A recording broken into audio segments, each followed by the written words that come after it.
halkan nagala socotaana waa BBC markana iyadoo guud ahaan maanta caalamka laga xusayo maalinta muhaajiriinta adduunka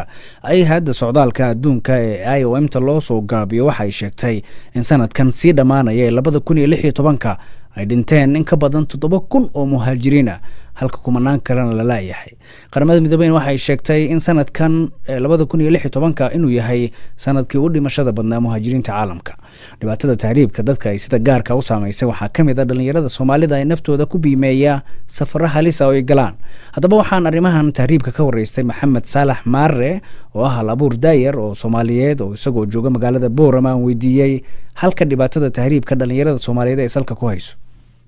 bismillaahir rahmaanir rahiim walaal cabditaag yare aad baad u mahadsantahay walaal waxaan sooran karaa wuxuun bay daaran tahay dhibaatada tahriibka halka caga ku hayso Soomaalida wax tiraahdaa madaxa meel ka sareyso la taabtaa walaal ma jirto waxyaabahan sooran karo waxa dhalinyarada ku kalifeen tahriibaan ama ay daaran tahay oo ay ka iman karaan siyaasiyiintii Soomaalida oo xumaaday iyo hoggaan dhaqameedkii oo noqday kuwa iyagu u naftooda ka fikiraya ilmi yara ama ninkii dhalinyarada ahaa markuu jaamacadii ka baxo waxay ahayd in heerkiisa waxbarasho ama heerkiisa aqooneed lagu shaqo geeyo laakiin waxaan moodaa hadda inay noqotay ilmaadeernimo iyo walaalnimo iyo deeqana aqalkayga iyo waxyaabaha imika inay shaqadii noqotay marka sida daraadeed aniga laftaydu maadaama aan baahda hal abuurka ku leeyahay si kooban iyo si guudba dhalinyarada waan uga dardaarmay dhibaatada tahriibka maxaa kamid ah maasooyinkaas haddii aad bal mid inoo soo qabatid cabditaxow waxaa kamid ah maanso la yiraahdo xabsi tahriib aan kugu bilaabo maansadani waxay uga hadlaysaa si ka duwan sida ay uga hadlaan hal abuurada Soomaaliyeed meel kasta joogaan in badan baynu maqlaynay dhalinyaradu la leeyahay war tahriibinina ama magafa dadka dila ama magafa wax sameeya laakiin waxaan isiri balaad ka duudid qaabka maadaama qaabka dhalinyarada wax ku qaadan weeyday waxaan isku dayay inaan bal sameeyo maanso aan hooyada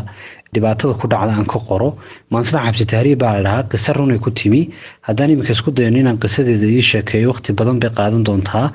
markaba hooyadii oo hadlaysa kana waramaysa halka uu wiilkeedu ka taagnaa inta aanu tahriibin horteed oo hooyadan yara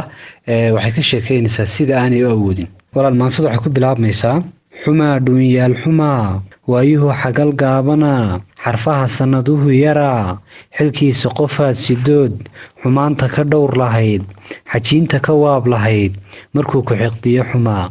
xaqay hooyadu lahayd xisaabtay kaa mudnayd qof aan garanayn xumaa markuu curadkii xulnaa xurmayn jirtay eed jeclayd tahriibta xigsado xumaa xabuubaan iibiyaa xawaashkana waan gadaa cadceedaan xiiqayaa xabeebe afkii dartaa xubnihii socod way gabeen xabsay ku jirtaa naftani haddana xilkii hooyanimo xasanoo weli waan sidaa magafe adigaygu xidhay xabsiga adigay dhex dhigay xabadda adigaygu ganay hurdada adigayga xaday adaa fikirii xirxidhay xalaal baan kuu dhalay xumida wiilkaygiyow ma hayo xoolo iyo lacag xamaal ma aqaan anigu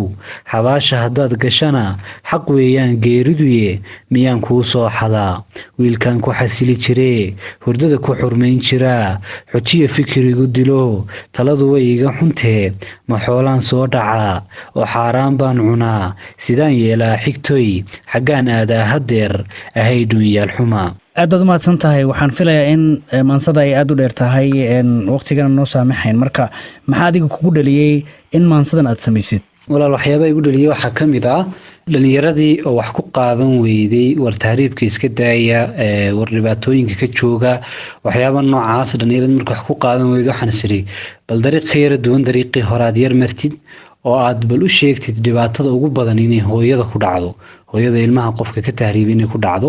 marka taas ay ugu dhaliso walaal marka ma isleedahay maasooyinka aad tirisay wax bay ka bedeshay dhalinyaradii waan isleeyahay walaal waan aaminsanahay sababta Soomaalida wax tiraahdaa awrku geela boqol buu ku yahay maadaama aan kamid ahay hal abuurada oo aan anigu mid kamid ahay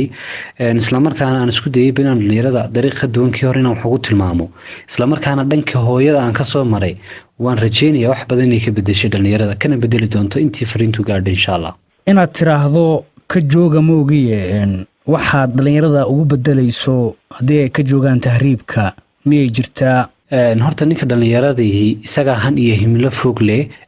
wadankaaga wax kuu dhaamaa ma jiro haddii uu jiro galdaloolo ama meelo daloola oo aad wax ka tabanayso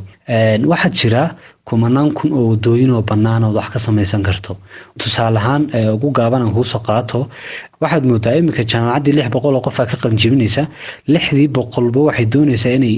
kursi ama xafiis ay hesho ay ku fadhiistaan taasi macquul ma noqonayso laakiin ninka dhallinyaradii waxaan kula talin lahaa ama aan ugu bedeli lahaa inuu tahriibka ka joogo inuu isaga laftiisu shaqo abuur samaysto in isaga laftiisuna naftiisa iyo qoyskiisa isagoo u tudhaya uu ka fikiro waxyaabo badan oo dalka faa'iido u leh inuu sameeyo maxamed saalax maare oo ah hal abuur daayir oo Soomaaliyeed oo isagoo jooga magaalada Boorama khadka taleefanka igu waramayo kaasi halka nagala socotaana waa BBC